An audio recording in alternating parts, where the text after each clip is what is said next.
Oi, gente, sejam muito bem-vindos.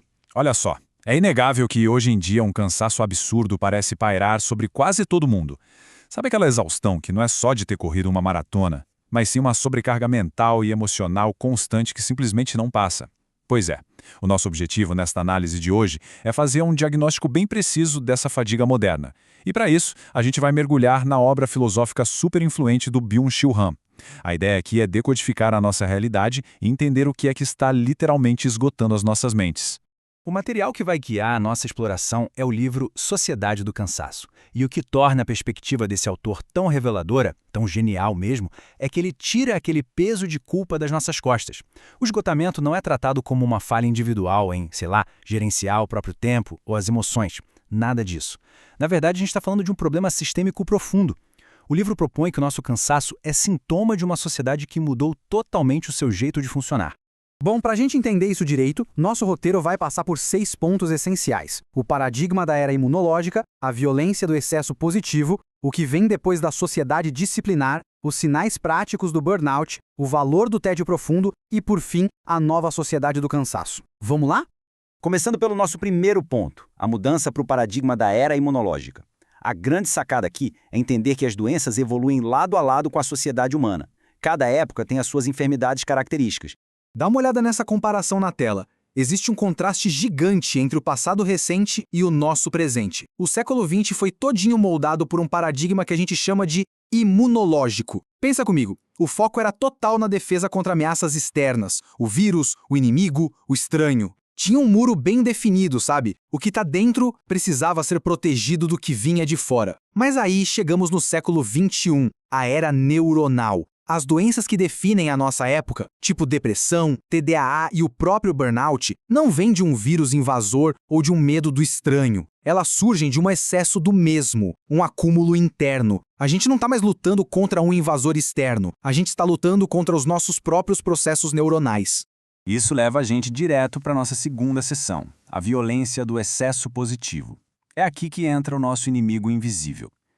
Para entender por que adoecemos, a gente precisa desconstruir a ideia de que a violência só vem de coisas negativas ou de ataques declarados. Então o conceito crucial é este: a violência neuronal. O que é isso? É uma violência sistêmica, imanente ao próprio sistema, causada justamente por um excesso, uma saturação de positividade. Pensa bem. Antigamente, a ameaça era visível, como um predador na selva ou uma infecção atacando o corpo. A violência neuronal é invisível exatamente porque falta negatividade nela. Não tem um inimigo com quem se possa brigar, é só saturação pura, hipercomunicação, excesso de produção. Essa falta de negatividade faz com que a violência atue solta, porque o nosso sistema não reconhece isso como um ataque do qual precise se defender. O filósofo Jean Baudrillard resumiu isso de um jeito brilhante. Ele diz que quem vive do mesmo também perece do mesmo. Ou seja, um sistema engolido por essa repetição infinita de produção e positividade não sofre de uma infecção. Na real, o sistema sofre de um infarto, de uma espécie de obesidade gerada por pura saturação. Certo, mas de onde vem esse excesso? Para entender a raiz sociológica disso, a gente entra na nossa terceira parte e olha para como a própria estrutura da sociedade se transformou. Michel Foucault descrevia a sociedade do passado como uma sociedade disciplinar. Era a era do devir, das proibições, das prisões e das fábricas. Aquela negatividade gerava pessoas obedientes ou então delinquentes. Mas hoje vivemos na sociedade do desempenho.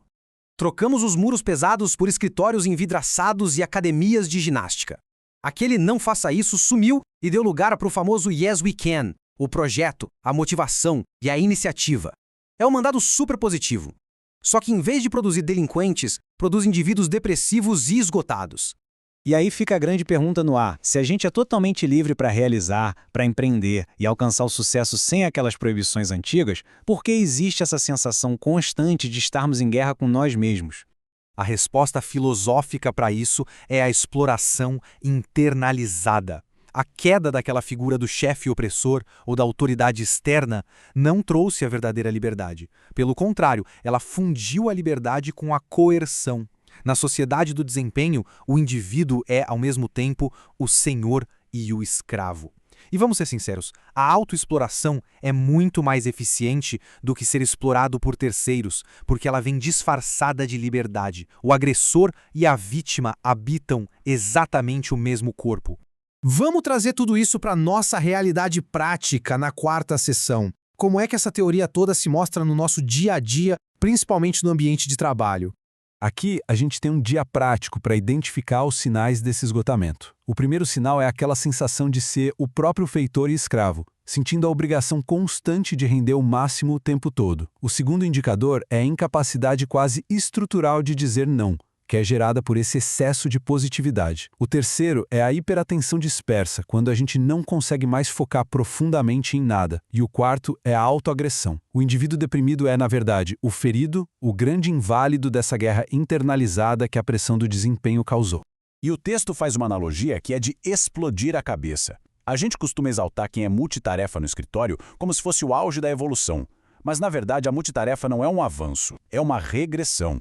Lá na selva, o animal selvagem tem que comer, cuidar dos filhotes e vigiar o horizonte em busca de predadores ao mesmo tempo. Ao perdermos a capacidade de contemplação profunda e abraçarmos essa hiperatenção dispersa, a gente muda o nosso foco do viver bem para o mero instinto de sobrevivência. Com essa imagem da gente apenas sobrevivendo, vamos dar uma respirada e entrar na nossa quinta parte, o valor do tédio profundo. Sim, resgatar a vida contemplativa como um antídoto. Essa citação do Walter Benjamin carrega um peso poético lindíssimo. Ele define o tédio profundo como o pássaro onírico que choca o ovo da experiência. Pura inquietação e hiperatividade apenas reproduzem o que já existe. Elas aceleram a mesmice. Para a gente ter uma atenção criativa de verdade, capaz de gerar o novo, a gente precisa tolerar o tédio. Exige aquele espaço de vazio e quietude, onde a nossa criatividade consegue de fato trabalhar. Nietzsche também deixou um alerta claríssimo sobre isso. Ele avisou que expulsar o elemento contemplativo da nossa rotina é uma receita para o desastre. Uma hiperatividade o tempo todo não é sinal de inteligência. Sem o contrapeso do descanso genuíno, isso arrasta a gente em direção a um nível de barbárie e exaustão mental profunda. O que nos guia para a nossa reta final? Se esse atual modelo de excesso positivo adoece a mente, como seria uma alternativa saudável? Como a gente pode reivindicar o descanso em uma sociedade tão obcecada por desempenho? Os escritos de Peter Handke constroem uma diferença genial entre dois tipos de cansaço. De um lado, existe o cansaço do esgotamento, aquele que isola, emudece a alma e divide as pessoas, cada uma exausta e solitária buscando sucesso. Do outro lado, existe a alternativa, o cansaço nós. É um cansaço fundamental e inspirador que não exige nenhuma ação. Ele simplesmente afrouxa as amarras do ego, desarma a gente e nos abre novamente para o mundo e para a comunidade, sem cobrar nenhuma performance nova. Esse cansaço nós tem tudo a ver com a ideia original e filosófica do sábado ou o dia do descanso. E atenção, não é um dia de pausa para recarregar as baterias e voltar a produzir mais rápido depois. Trata-se de um tempo intermediário, totalmente libertado de utilidade ou propósito. É um espaço de paz sagrada, onde a única finalidade é existir fora dessa obrigação maluca da produção. E para a gente alcançar isso no mundo caótico de hoje, a filosofia sugere a necessidade de uma pedagogia do ver. A gente precisa reaprender o instinto de inibir, a capacidade de hesitar. Diante de uma avalanche de estímulos e daquela pressão para fazer mais, saber pausar, recusar e dizer não é incrivelmente a atitude mais ativa e poderosa que se pode ter. Ficar reagindo cegamente a cada impulso é pura passividade disfarçada de hiperatividade. Tudo isso deixa um questionamento muito sério para a gente pensar. Em que direção a gente vai seguir? Vamos continuar operando como engrenagens exaustas numa máquina hiperativa que só explora a gente mesmo? Ou será que teremos a coragem de encontrar salvação na profunda e revolucionária paz de não fazer absolutamente nada? É um diagnóstico que faz a gente repensar a fundo a nossa relação com o sucesso e o descanso. Fica aí o convite para reavaliarmos os nossos instintos dentro dessa nossa sociedade do cansaço.